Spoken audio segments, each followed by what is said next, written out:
Kenapa banyak orang yang berbeda-beda dalam menjalankan agama ini? Padahal Tuhannya sama, nabinya sama, Al-Qur'annya sama. Bagus pertanyaannya. Karena berbeda-beda memahami Al-Qur'an dan hadis. Makanya dakwah salaf ingin mengajak agar satu pemahaman. Apa itu? Memahami Al-Qur'an dan hadis dengan pemahaman para sahabat. Kenapa para sahabat pemahamannya yang dicontoh? Karena satu, mereka diridhoi oleh Allah. Dua, mereka dicap oleh Allah dan Rasulnya sebagai manusia terbaik. Tiga, mereka kalau salah di dalam memahami Al-Quran dan hadis, kalau salah di dalam mempraktekkan Al-Quran dan hadis, langsung turun wahyu dari 7 petala langit kepada Nabi Muhammad SAW yang membenarkan, mengoreksi perbuatan kesalahan para sahabat. Dan tidak ada kaum yang seperti itu kecuali para sahabat. Saya beri contoh. Ada seorang sahabat ketika junub, beliau berinisiatif junub pagi-pagi hari sebelum subuh, junub, bermimpi junub, tapi tidak ada air, nggak ada air, otomatis tidak bisa mandi. Maka akhirnya beliau berinisiatif. Apa yang beliau lakukan? Berguling-guling di pasir, seperti berguling-gulingnya kucing. Fatamarraga kama tamarraga dabbah, dalam hadisnya begitu. Maka beliau berguling-guling di pasir sebagai tanda bukti bahwasanya beliau mandi pasir. Kalau hadasnya hadas kecil kan bertayamum cukup. Ini hadas besar, maka beliau berpikiran, oh berarti harus mandi pasir. Sampai kabar tersebut kepada Rasulullah SAW, beliau cuma mengatakan, la yakfika an taqula biyadayka hakadha. Tidak, cukup kamu lakukan begini.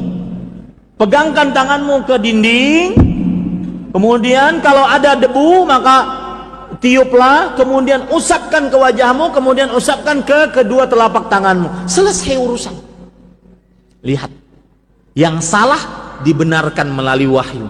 Itu tidak pernah terjadi kecuali siapa? Kepada kaum siapa? Sahabat. Makanya saya mengajak kepada kaum muslimin, ayo ke ajaran salaf.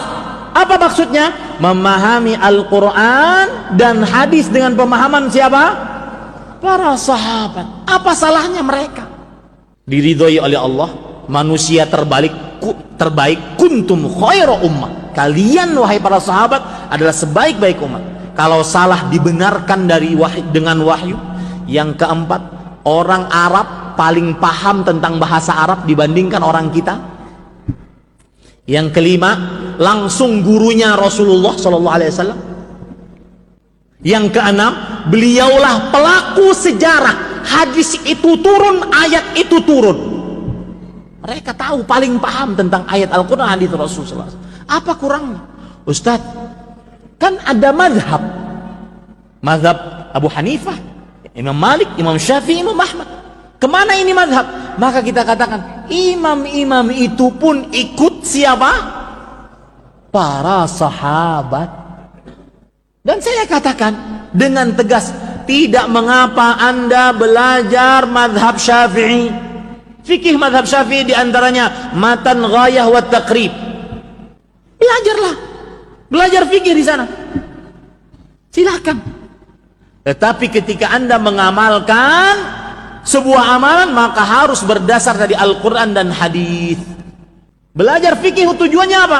Karena Pak, di dalam semua madhab itu fikihnya sudah teratur rapi, dari mulai toharah, kemudian bejana, masalah air, masalah berwudu, mandi, tayamum, mengusap di atas sepatu, mengusap di atas jilbab, terus sampai sholat, puasa, zakat, teratur rapi. Di dalam mazhab begitu. Maka silahkan Anda belajar mazhab. Bahkan saya katakan, silahkan Anda mengatakan saya mazhab Syafi'i, boleh, tidak ada yang melarang.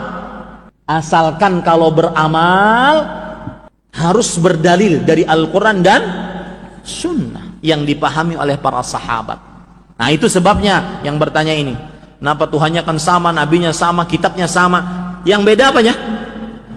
Pemahamannya.